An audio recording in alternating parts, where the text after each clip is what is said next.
Esigodini saseMacadamia Village, isimo simbi simanzonzo. UNdlunkulu uyagula ubangwa nezibi. Isimo sikaNdlunkulu simbi asigculisisi ngempela. Uphethwe isifo esinga-understandeki, isifo esingaqondakali.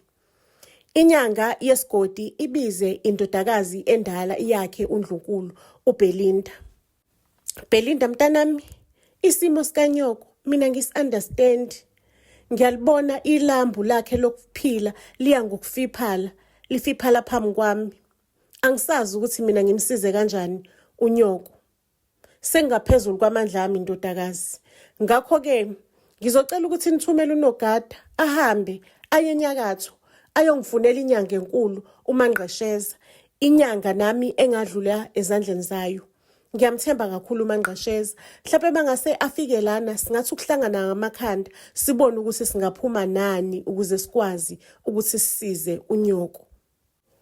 Wathi ephuma unogada waphambana nabantu esangweni. Abantu bekhuleka ebukhosini baseMacadamia. Ngempela-ke lezo ivakashi zangeniswa endlini yakhona la ebukhosini, zakhulunyiswa nendodakazi encane yakhe phela uNdlunkulu, uLili, ngeindaba zokuthi wonke umuntu wematasatasa kubhekwe ukuphila kaNdlunkulu kuneswa uNdlunkulu. Ake ivakashi zaliqala kudaba, zaqala ngokuyi-introduce. Kwakuyintokazi eyiwuphishilili ende, eyilamba lidlile, into ekhecile, enobuso obuboqokile, obuyi-straight, obungasmile ngisho nokusmile. Le ntokazi-ke bihamba nomdondoshiya wensizwa, insizwa emnyama ethe suce, ineyidlakela, isho ngo-6 pack le nsizwa. Angisayiphathi-ke amagqumuzana wezinqa kwangathi umkhonto kaShaka. Masiba nobhebheneneke lentshebe, intshebe ecishe ukuhusha phansi. Aliqaleke usisi lo oyivisitha lekhaya, igama lakhe uGlenda. Azisho ukuthi uGlenda uhamba la no-Oma. Asho ukuthi yena uyindodakazi yalekhaya, uzalwa uyena uQueen uNdlunkulu. Uyindodakazi yokuqala uNdlunkulu wazi ukuthi yena washona, kanti cha akashonanga. Inkosi yalekhaya ubaba wakhe wafeyika ukushona kwakhe ngoba azi ukuthi ngelinye ilanga kuzomela ukuthi abuye kuzoba uyena uNdlunkulu ophatha lesigodi. So yena bano-Oma bathathwa ngaleso sikhathi bahamba bayiswa ekucasheni. Sho ukuthi imithetho yalesigodi-ke umuntu mangabe kuwukuthi uNdlunkulu uyena umuntu ophatha isizwe, uyena odecide ngey'nqumo zesigodi. Inkosi umsebenzi wayo ukuprotect uNdlunkulu, ukuyixaka ngoNdlunkulu. Akusiyona inkosi elawula isigodi, akusiyo inkosi ekuyiyona ephatha isigodi. Lesigodi siyisigodi esipeaceful kakhulu, ingakho kuphatha umuntu wesifazane uNdlunkulu. Achaze kuGlenda ukuthi yena ngenkathi ehamba eyiswa ecasheni wacatshiswa naye u-Oma ngoba ngokwesigodi kuyachuzwa umuntu wesilisa ekuyena ozoshada nayo phela iNdlunkulu ebudaleni bayo. Bakhule bobabili nje bekwi-courtship, bazana ukuthi ngelinye ilanga mangabe sekuwena ophethe mina nawe siyoshada. uLili lolu daba lungaphezulu kwamandla akhe walidlulisela kubantu abadala. Abantu abadala bathatha isinqumo sokuthi uNdlunkulu abuzwe ukuthi uyazini ngalolu daba, ukuthi indodakazi yakhe kuthiwa iyaphila. uNdlunkulu athi cha, Nkosi yami. uNdlunkulu esesho ngezwi elindondozelayo khona laphayana embhedeni wakhe wokufa. Asho ukuthi cha, yena isidumbu sendodakazi yakhe wasibona, wasibeka esifubeni sesibanda sithi qa. Eyakhe ingane iyathwala umhlaba athi ngesifuba, eyakhe ingane iyadlula emhlabeni, akanayo ingane yokuqala ephilayo. Ake achaze kumuntu okuyena obelethisayo, ngoba usebiziwe nathiwa akazofakaza ukuthi ingane yadlula ngempela na. Achaze ukuthi ngosuku la uNdlunkulu eteta khona, omunye wabesimame weteta wadlulelwe ingane emhlabeni. Inkosi-ke yasikhipha i-instruction ukuthi akuthathwe le ngane le inikezwe uNdlunkulu, kube ngathi ingane kaNdlunkulu ishonile, kanti cha, ingane kaNdlunkulu ayizange yashona. Inkosi yathatha ingane yahamba nayo yathi yakoyicashisa. Yathatha ingane yahamba ingane yasebukhosini, yaphinde yathatha no-Oma, naye u-Oma wezalwa komunye umndeni la kwakuthiwa indodana yakhona iyona ezoshada naye phela uNdlunkulu. Ake uNdlunkulu athi cha mina ngiyikholwa yonke lento leyo. Ngizocela ukuthi nimthathe lo nimise esibayeni nibase umlilo ngendlela yale ekhaya. Mase-ke kuyabonakala ukuthi uyingane yale ekhaya nami. Sho ukuthi-ke ngosiko lakhona la eMacadamia i-DNA test yakhona uthathwa ubekwe phambi komlilo kuthiwa dansa. Washawa isiyezi wawa uzobe ungasiyena umntwana wale ekhaya. Ngicela ukunitshela ukuthi before kuqalwe-ke ukuthi kuhanjiwe kuyiwe khona phela esibayeni kuyobasa umlilo. Umsizi wenyanga yasesigodini yomuntu obonayo wasesigodini wabonakala umsizi eshanela isibaya engacelwanga ethi ulungiselela umcimbi omkhulu wokuthi kuzotholakala ukuthi ngaze iyona Ndlunkulu entsha na mangabe kudlula iNdlunkulu esaphila iyona Ndlunkulu esesigodini yini le. Ake uGlenda wafika emlilweni wagida wadansa ephethwe enamandla amaningi wagida wadansa uGlenda azange isiyezi samphatha. Okubuhlungu-ke kwathiwa zifika nje le ndaba kuNdlunkulu uNdlunkulu akabange saphila wavelana nje wacima khona lapho. Sebeyakhala-ke abantwana bakaNdlunkulu ngokudlula kukamawabo emhlabeni. Kukhala uBelinda lo besimazi ukuthi uyindodakazi endala mase kuphinde kukhala indodakazi encane uLili. uGlenda lo qeda ukuprove ukuthi uyindodakazi endala yena bekayihudulela ubuthongo nje eyilalela akaze akhiphe ngisho nonyembezi olulodwa. Angimsoli-ke umkhalela kanjani umuntu ongamazi. Emva kokudlula kaNdlunkulu wabekwa-ke esihlalweni uGlenda lo osanda kufika esigodini okwakuthiwa uyena wayefihliwe. Wabekwa-ke kanye naye uOma ukuthi uOma uzoba inkosi iyakhe phela uGlenda. Ake ngicela ukunitshela ukuthi uGlenda into wayejabule kakhulu ukuthi useze wabekwa waba uNdlunkulu walesigodi. Luningi ushintsho azolenza lesigodini. Kubonakala ngamadoda omdabu angaziwe esigodini afika agqoka impahla ezihlukile, agqoka amasudu, agqokile impahla lezi ezigqokwa esigodini. Afike abe nomhlangano, abamba umhlangano naye phela uNdlunkulu lo omusha uGlenda. uNdlunkulu asho iproposal yakhe kulamadoda. Sinomhlabathi ocebe kakhulu la esigodini. Ngineproposal ukuthi singanikeza ingxenye yawo yalomhlabathi. Lo mhlabathi ugudi ukuthi utshale izitshalo zokwenza isikhumba sibe sihle kanye futhi nezitshalo zokwenza ama-products ey'nwele. Nina-ke njengenkampani eproducer lawo ma-products singanikeza ingxenye yomhlabathi ukuthi nikwazi ukuthi nitshale iy'hlahla zenu ngokukhulu ukukhululeka ngoba ngiyazi ukuthi le y'tshalo zey'hlahla zokwenza iy'nwele nobuso zilasta isikhathi eside, zilasta 100 years phansi emhlabathini. So ngakho-ke nina kuzomela ukuthi nisinikeze inkumbi yemali ayisho kuGlenda imali ayifunayo for lo piece womhlaba azobanikeza wona. Ake amadoda avumelana ukuthi hey cha siyayibonga iproposal yakho yinhle kakhulu futhi ingasebenzela. Sizocela ukuthi sithathe isampula yomhlabathi sihambe nalo. Sizobeke sesibuya namabhosi wethu emva konyaka sesizobona ukuthi umhlabathi unjani. Baphinde futhi bathathe isampula ukuthi umhlaba ukiphi condition. After that-ke kuzobe sekuthathwa isinqumo sokuthi iproposal yakho siyayamukela noma siyamukeli. Kodwa nje thina sijabule kakhulu and we are looking forward because kudala sifuna indawo ezifertile ezingakwazi ukuthi iproduce lezihlahla zethu nathi singenza inzuzo kakhulu kubhizinisi lethu. Amadoda kubonakala ukuthi ajabulile ngempela.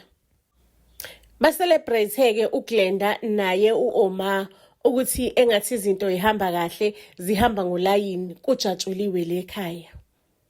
uBelinda lo esasicabanga ukuthi thina iyona indodakazi yokuqala la ebukhosini, sho ukuthi sesombiza ngonodakazi number 2, abe nomhlangano nosisi wakhe.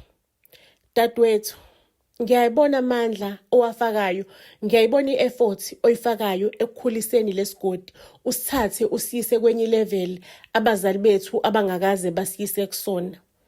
Kodwa mntaka baba, angicabanga ukuthi iso eliright ukuthi ungathatha ingxenye yomhlaba wethu uyinikeza abantu esingabazi, uyithengisela abantu esingabazi.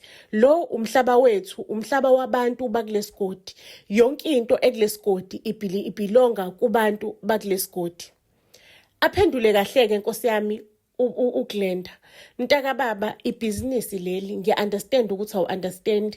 Imali ezoqhamuka la iy'nkumbi zemali, umphakathi wale khaya uzokhona ukuthi ubenefit. Siyophila impilo enhle kakhulu, siphile impilo engcono. Aphenduleke uBelinda. Athi dadewethu ngiya-understanda Ndlovukazi. Ngiya-understand ukuthi konke lokhu kwenzela isigodi. Kodwa mntaka baba awucabanga ukuthi umhlaba ungawudayisi ngoba thina sinabantu la esigodini, abantu abasebenza kanzima, siney'nsizwa ey'qatha, sine-youth, siney'ntombi ey'kwazi ukutshala, ey'kwazi ukusebenza. Awucabanga ukuthi sithathe lo mhlaba lo esifuna ukuthi siwuthengise, sitshalise abantu bethu, simane thina lapho sithengise ley'hlahla. Lapho-ke imali nenzuzo siyoyenza forever and ever and ever, amen, ngoba siyobe si-owna iy'hlahla singathengisi umhlaba. Mangabe sithengisa umhlaba imali sizoyithola kakodwa, kanti mangabe siyitshalela sizogcina umhlaba wethu usegameni lethu nama-ancestors ethu ajabule ngathi, ngoba once sathengisa umhlaba abantu bethu, ama-ancestors wethu angeke ajabule ngoba umthetho wesigodi uthi umhlaba walana umhlaba wabantu abahlala lana phakathi. UNdlunkulu aphendule athi ngiyakuzwa dadewethu, kodwa-ke business is business, isithembiso isithembiso, akukho kuzokonakala, kuzobe nje kuyiphoshini encane. Futhi ngiyathemba ukuthi abantu abadala bebengeke bangibonise lokhu. Mangabe kuwukuthi abakuseki, abakufuni, ngikuboniswe yibona yonke le idea nokuthi umhlabathi ufertile kuluphi isayidi, ngikuboniswe yibona abantu abadala bakithi.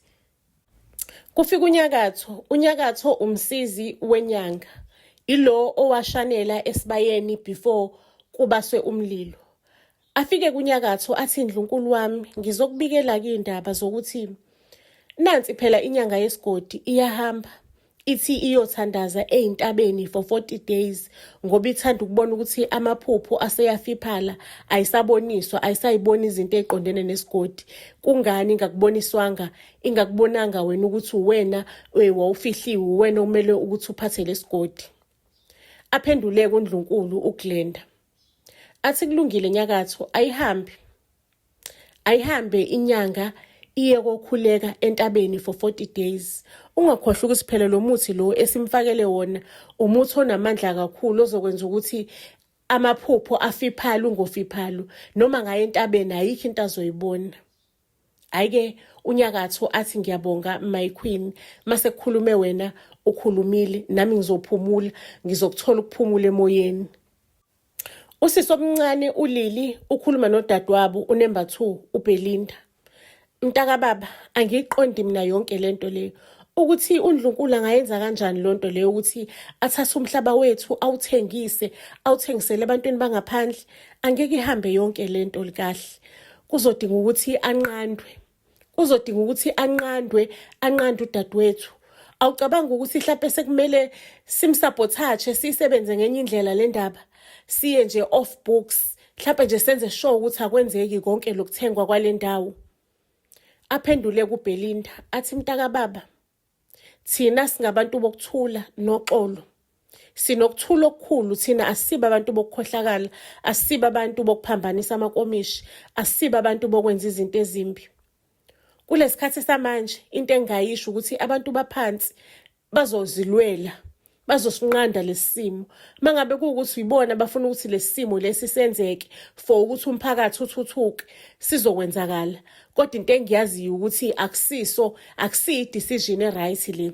Futhi ngiyabathemba ukuthi abantu abadala bakule village, ama-ancestors wethu, ibona bazokunqanda konke lokuthengiswa kwale ndawo le, ngoba ngikubona kungafanele, akufanelekile neze. So dadewethu ngizocela ukuthi singampheleli inhliziyo uNdlunkulu. UNdlunkulu kumele simnikeze uthando, sikhombise ukuthi sinaye, siyamseka ey'nqumweni zonke ayithathayo, singatshengisi ukuthi sine-hate. Mamela dadewethu, mina ngeke ngisakwazi ukudlala leyo makhadi ngoba usengibuka ngelinye ihlo uNdlunkulu. Ngihambile ngayomtshela ukuthi ukuthengisa le site le akusiyindawo enhle, akusiyindaba enhle. Kodwa nje indlela avela newangibuka ngakhona, uvela newangibukisa okomuntu engathi ngimelene ney'nqumo zakhe, noma mhlawumbe ngimthembi ekutheni ama-ancestors alomhlaba lo ambeka. So dadewethu ngizocela ukuthi wena uhambe uyomtshengisa uthando, utshengise ukuthi sinaye, simi naye, ungamjaji, umtshela ukuthi iy'nqumo zakhe zonke uyayisupporta futhi uyayi-understanda, uyafisa ukuthi sazane kangcono thina naye. Ngoba phela sikaze simnikeze i-chance, asikaze sihlale phansi naye simnikeze uthando njengomntwana ongakhulelanga lekhaya. Bheka mina nawe ibhondi yethu strong kanjani, kodwa nje yena nathi asinabo ubudlelwane. Ngempela uLili afike akhuleke ngaphambili kwendlunkulu, ayithakazela, ayisho ngey'nanatelo, ayisho. Mase-ke uyahlala phansi uLili, achaza ukuthi dadewethu ngiyaxolisa nkosi yami, asiselokwafika, asikaze sithole isithuba sokuthi sihlale sazane kangconywana, sikududuze ukuthi mhlawumbe wakhula ngaphandle kwabazali bethu, sixoxele nje, sikuchazele ukuthi abazali bethu bebekade ba abantu abanjani. So dadewethu ngiyaxolisa kakhulu ukuthi akukaze kwenzeke konke lokho, kodwa dadewethu ngingafisa mhlawumbe ukuthi sike nje, ngiyazi ukuthi umuntu omatasatasa, uyindlunkulu phela, sike sibe nesikhathi nje njengengane ndawonye, sihlale phansi, sidle ndawonye, sihlephulelane isinkwa, sixoxe kube mnandi. Hayi avelana axolise kuNdlunkulu ukuthi hey mntaka baba, yazi uqinisile, kuyadingakala ukuthi sazane kancane, othi nje ngiqede ngale deal le yokuthengisa umhlaba, mase-ke ngiyakwazi ukuthi ngakhe isikhathi, ngibe nesikhathi nani. Ake aphenduleke uLili, udade wabo phela omncane, udade wabo kaNdlunkulu, asho ukuthi ayi Ndlunkulu mntaka baba, ngiyawathemba amandla akho, inhle lento oyenzayo, wenza ushintsho emphakathini, ulwela lesigodi ukuthi siye phambili. Nanoma yini oyifunayo ngiyakusupporta, ngizoma nawe kuzona zonke iy'nqumo oyithathayo dadewethu. Nje nginawe, ngiyaku-appreciate, umuntu wesifazane omncane, onamaqhinga, onamandla, ohlakaniphile. Asikaze thina siyibone lento le esigodini, akekho umuntu wakwalida isigodi ngobuhlakani obungaka. Usasilide nje iy'nsukwana, kodwa nje usutshengisa ubuhlakani, uyatshengisa ukuthi wazalelwa lento leyo yokuthi uzolida isigodi saseMakhadamya. uNdlunkulu uhleli yedwa, uyacabanga, ujulile, usemcabangweni. Ubonakala nje ehleli yedwa ukuthi ikhona into emgqilazile, into ehleli phezu kwamahlombe akhe. Kungena inkosi yakhe-ke u-Oma. Mengabe ngena u-Oma abuze ukuthi kwenze njani, ngathi indlovukazi yakhona la eMakhadamya ngathi igqilazekile, kukhona okuningi ekucabangayo. uNdlunkulu abonakala ukuthi akaphathekile kahle neze, abuze u-Oma ukuthi yini inkinga, kwenzakalani. Achaze kuNdlunkulu ukuthi akazi ukuthi uBelinda kanye nosisi wakhe uLili baphezulu kwani. Akaba-understand, kodwa uyababona ukuthi ikhona into abaphezulu kwabo. Athi u-Oma kuzomela usiphela sibahambele phambili ukuze si-understand ukuthi baphezulu kwani, siyinqobe into abaphezulu kwayo. Abuze uNdlunkulu ukuthi sizobahambela phambili, sazi ngani ukuthi babhizi ngani, sobona ngani ukuthi babhizi ngani. U-Oma asho ukuthi phela ikhona-ke la inkosi yakho engena khona ukuthi kupha amaqhinga, ikubonise. Angisho wena kusasa uzokhetha isigungu sabantu ozosebenza nabo. Kunganjani ukuthi uNyakatho umreward ngale misebenzi yakhe emkhulu, umfake phela laphayana erumini kwi-Royal House, alalele kulala khona uBlenda banaye uLili. Mase-ke athatha yonke information abahleba ngayo nento abayiplanayo, azosifida yona, abalandele, ahlezi nje eseyithendeni zabo. uNdlunkulu wabonakala eswabuluka, ubuso bakhe buchachamba, athi engathi ngiyayithanda-ke lento lo eshoyo. uNdlunkulu-ke bengasiyena umuntu osmayilayo, ubeyangasmayili uGlenda no matter what. Beka umuntu nje onobuso obu-straight, obu-slim, ubuso obuyisilenda nje, obuhlezi nje bu-serious. Noma kuthiwa ujabulile, ismile angeke uze usibone. Ake kuthe kusenjalo, kwangena inyanga le kade ihambe for 40 days iye entabeni. Ihlale phansi naye uNdlunkulu. uNdlunkulu kuyabonakala nje ukuthi bahleli phansi, kodwa nje akekho interested ekukhulumeni nenyanga, akanendaba nje. Inyanga isiyashoka ukuthi isibuyile, iyabonga ithuba lokuthi ihambe iye entabeni. uNdlunkulu asho ukuthi lalela nyanga, uyabona njengoba uhambile for 40 days, uhambile uye entabeni, ubucabanga ukuthi isigodi ubani umboni wesigodi, ubani oprotect isigodi njengoba uhambile. Mina indaba yamaphupho akho njengoba amaphupho kade ethuli esengasakhulumi, ngiyacabanga ukuthi isayini leyo ukuthi wena wawuyinyanga yeyizosebenza ngesikhathi sika-ma. Manje seliganga ngomunye umhlathi. Ngicela ukukutshela ukuthi lamacici lo wagqokile nomgexo lo owugqokile ukuthi wena uyinyanga yesigodi, ngizocela ukuthi ungibuyisele wona. Ngiyazi ukuthi inyanga yesigodi mangabe isidimothiwe sekufakwe enye inyanga, kumele ihlale izile inyanga yonke igqoke lo macici lawo. Mase-ke emva konyaka iwabuyise lo macici kanye nomgexo. Kodwa-ke nje as from namhlanje ngicela wazi ukuthi usudimothiwe, awusasiyi inyanga yesigodi ngoba amaphupho akho asephelile. Wathi uyazama Nkosi yami ukukhuluma unyanga esho ukuthi ngicela ukuthi ngichaze ukuthi ngiboneni entabeni. Wathi nje uNdlunkulu wena akusasisi isikhathi sakho sokuthi ube inyanga yesigodi, awusekho allowed uxoxa amaphupho nanoma ubani, awusasiyi inyanga yesigodi. Sengizokumemezela lokho ngokusemthethweni kusasa mangabe ngikhetha isigungu, nawe ngizokunikeza amathuba ukuthi uqhubeke usebenze la kwi-Royal House. Angeke ngize ngikukhiphe egcekeni ngibe ngikufice egcekeni. Ngempela ngakusasa-ke kube khona umhlangano la ebukhosini. Usezokhetha phela iqembu noma ithimba lakhe, ikhabhinethi yakhe uNdlunkulu. Ngicela ukukutshela ukuthi wakhetha abantu ekwangalindelekile ukuthi bazoba seyikhundleni zokuthatha ama-decisions ey'sondelene kakhulu naye uNdlunkulu. Ibona bazobe besebenzisana kanye naye kakhulu. Kwase kuthi osisi bakhe uBelinda kanye noLili kanye nenyanga le ayidimothile, wasethi yena-ke uzobafaka emsebenzini ukuthi benze sure ukuthi inqolobane yokudla la esigodini ikhona, benze sure ukuthi amasimu alinywa kahle, ukudla kusufficient, sho ukuthi bona bazocontrola amasimu.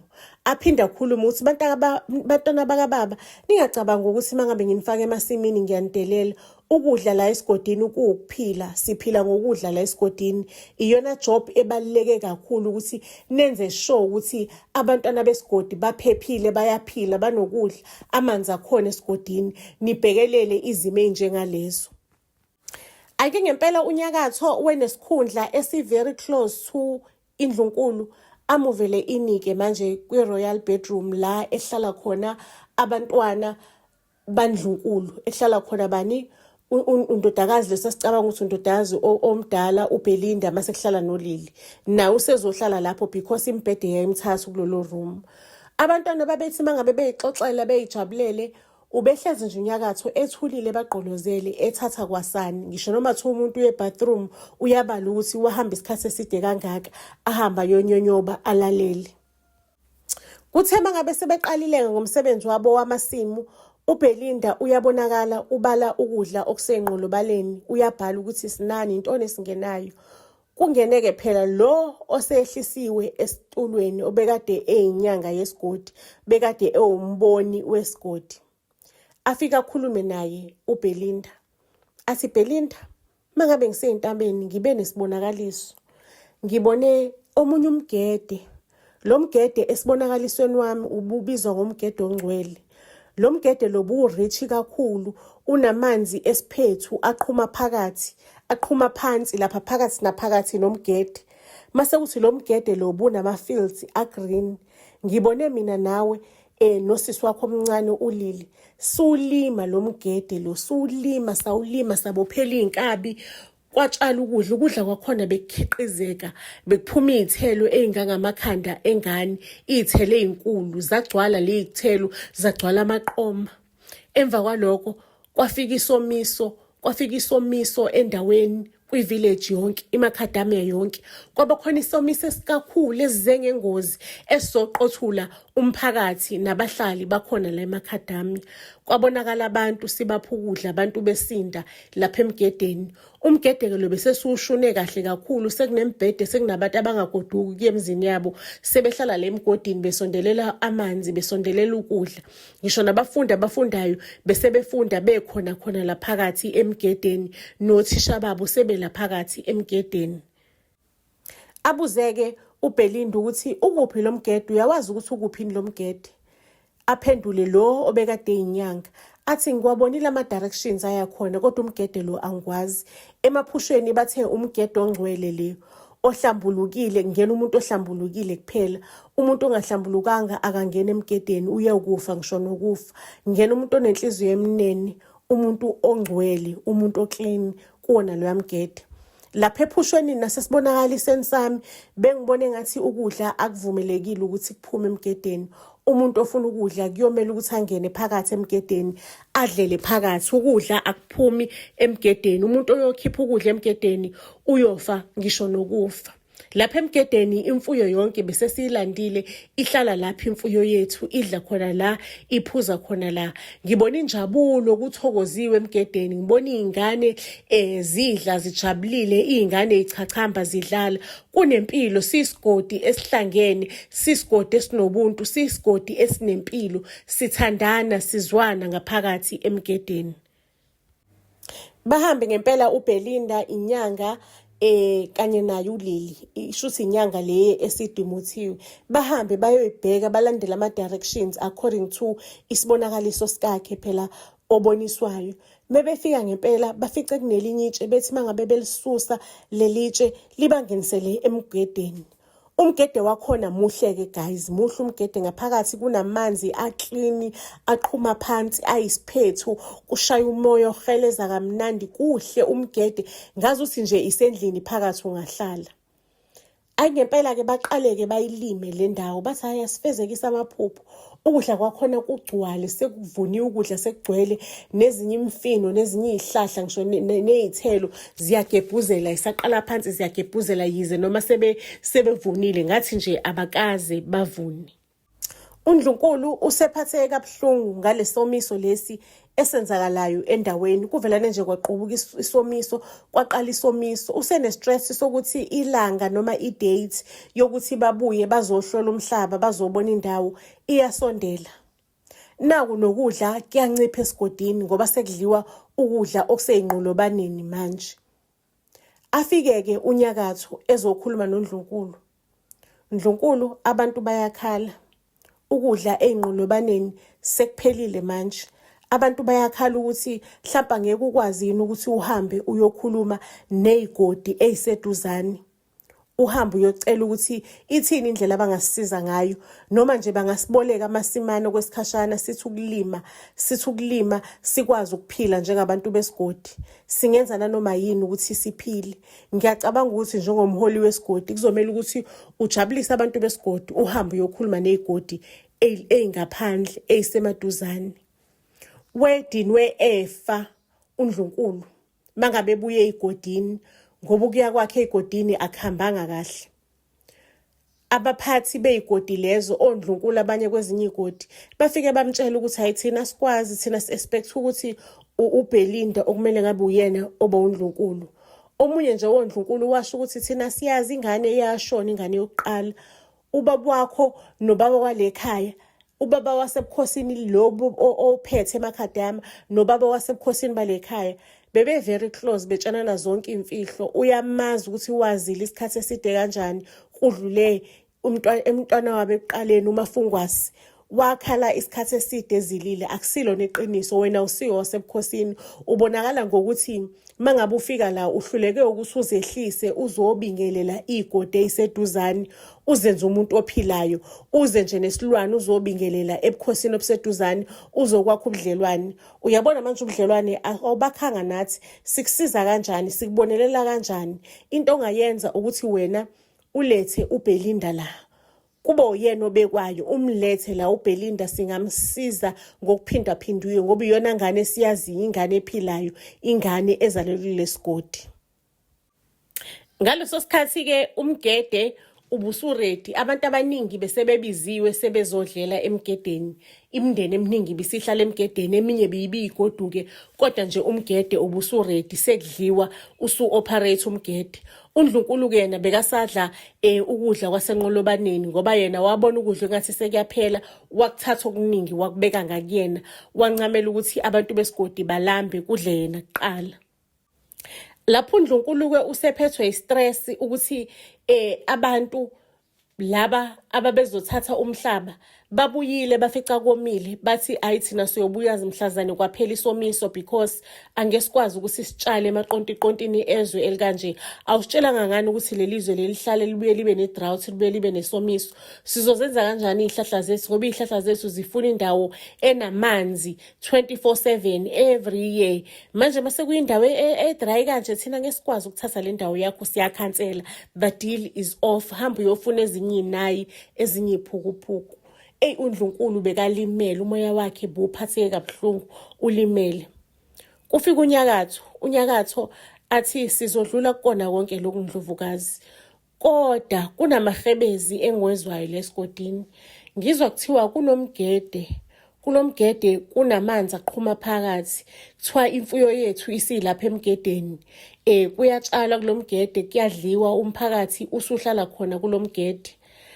UNdlunkulu athi lalela lana Nyakatho, ngizocela ukuthi uhambe uyoyibheka leyo nto ukuthi umgede ukhona na ngempela.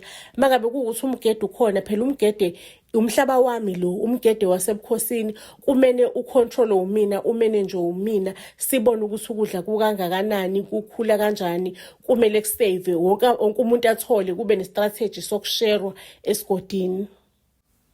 Afike kuNyakatho emgedeni, engakangeni emgedeni, umi nje la ekuqaleni komgede, babe sebemphuthumile-ke oBelinda bangafuni ukuthi phela azale imali mangabe kuwukuthi akekho ngcwele.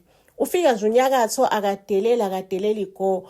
Uthi kahle kwenzakalani Belinda la? Usunesizwe sakho, ubonile ukuthi uhlulekile ukuthi ube uNdlunkulu, usuNdlunkulu wena la sekuwena ophethe. Umgede weNdlunkulu le. Kumele kube uNdlunkulu okhuluma ngokuthi umgede uphathwa kanjani. Kumele lo mgede uphathwa uNdlunkulu, kube uyena okhipha imithetho, hayi ukuthi wena uthatha abantu uzozakhele sakhe isizwe la uzobagquba la emgedeni. Umgede lo amadlozi nabantu bakithi abaphansi, ama-ancestors wethu abasiphewo nokuthi kudle isigodi kule somiso le ezidlula kusona, hayi ukuthi wena uzodlala izindlu uzenze inkosi, uzenze nje uNdlunkulu khona la esigodini. Awucotshiwe Belinda. Dedela uGlenda okuyena uNdlunkulu osemthethweni, umazise, udedele yonke into uyibeke ezandleni zakhe, kube uyena ocontrolayo ukuthi kuphilwa kanjani, ithini indaba yomgede, imanejwa kanjani indaba yomgede. UBelinda aphendule athi mina angisiyena uNdlunkulu, angiphethe la, bengisiza abantu bakithi ngokuthi ngitshale la abantu bakithi bangafi bebulawa isomiso. Umuntu ofuna ukudla la azivimbele umuntu, naye uNdlunkulu kanye nenkosi yakhe uMa mangabe befuna ukuzodla bangeza bazodlala emgedeni ngoba imithetho yalemgede ithi akangena umuntu ongahlambulukile, iphinde futhi ithi ukudla akuphumi. Umuntu okuzomela adle kumele adlele phakathi and kumele kube umuntu ohlambulukile, umuntu odlela la ngaphakathi. uNdlunkulu wabuya esenyanyile emva kokuthi uNyakatho adlulisa umyalezo. Uhamba-ke nothishilili-ke le ndoda yakhe, inkosi yakhe laphayana uOma, udiniwe. Utshela uBelinda the way to get off. Uyamtshela ukuthi umini uNdlunkulu walesigodi. Ngiyakubona wena, kade ngangikubona ukuthi wawusemaqhingeni. Shuthi wawusemaqhingeni ukuthi ulutha abantu, uzoba uNdlunkulu wabo, uzophatha abantu bahlalise lemgedeni. Bheka ivillage yonke isihleli lemgedeni, isikhoseli. Sekuney'tofu la emgedeni, kunembhede, nini nisigodi sasemgedeni. Kahle kwenzakalani? Lo mgede umgede wami.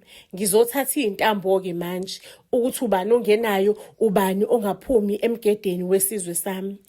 Ake uBelinda athi uyamtshela uNdlunkulu ukuthi cha Ndlunkulu, ukuze ungene la kumele ube ohlambulukile. Akunayo inkinga yokuthi ungene uthathe iy'ntambo, but kumele ungene mangabe uhlambulukile and ukudla kuphumi la, uyofa ukufa nokufa mangase wenze njalo.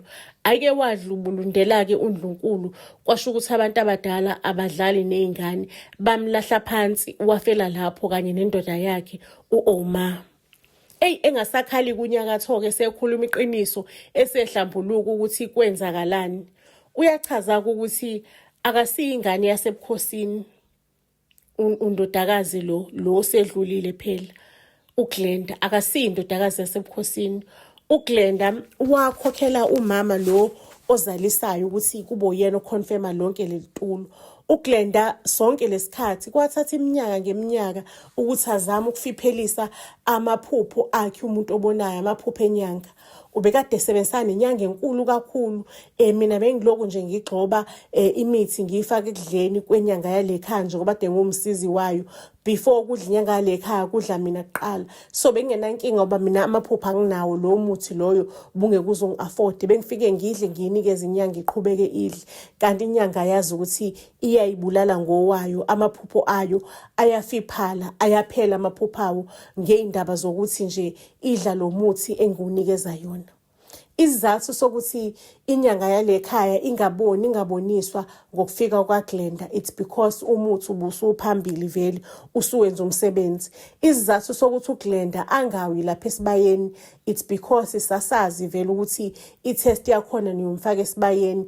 Ingakho mina ngasuka nje mina ngabha ngashanela isibaya. Ngangashaneli lapho ukuthi ngiclean isibaya, ngangigcoba izinto zakhona ukuthi anga-affecteki uGlenda mangabe sefika lapha yana esezodansa umdanso okuwona oyi-DNA test yakhona la ebukhosini. Ayixoliseleke Nkosi yami uNyakatha, asho ukuthi konke lokhu beyakwenziswa iGreedy ukuthi uGlenda wamthembisa ukuthi uzombeka ezikhundleni eziphezulu.